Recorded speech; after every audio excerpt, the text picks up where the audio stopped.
တခါတလေစဉ်းစားမိတယ်ငငယ်တုန်းက Harry Potter ဖတ်ခဲ့တဲ့ချိန်တွေကိုအဲ့ဒီတုန်းက vocabulary တွေမသိလို့စိတ်ညစ်ခဲ့ဘူးတယ်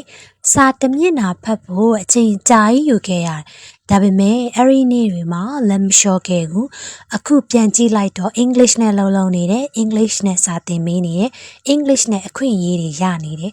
တခါတလေလူတွေကဆီယာမ talent ရှိလို့ပါလို့ပြောကြပေမဲ့ဒါပေမဲ့အမှန်တရားက talent ကြောင့်မဟုတ်ဘူးတခြားသူတွေလက်လျှော့လိုက်တဲ့နေ့မှာစာရီဆက်ဖက်ခဲ့တဲ့ဆက်ပြီးစူးစမ်းခဲ့တယ်ပေါ့နော်ဒီ post ကိုဖတ်နေတဲ့သူကနောက်9နှစ်ကြာတဲ့အခါမှာကိုယ့်ဘဝကိုတွေးကြည့်ပါအင်္ဂလိပ်စာအုပ်တော့ဖတ်ပြီးတဲ့ကိုနဲ့နောက်မှဖတ်မယ်ဆိုတဲ့ပိတ်လိုက်တဲ့ကိုဘသူကပိုကောင်းတဲ့အခွင့်အရေးတွေရနေမှာလဲဘဝကိုပြောင်းလဲတာကစုံဖြတ်ချက်ကြီးတွေမဟုတ်ပါဘူးဒီနေ့ဖတ်မဲ့စာမျက်နှာတစ်မျက်နှာနဲ့စတာပါ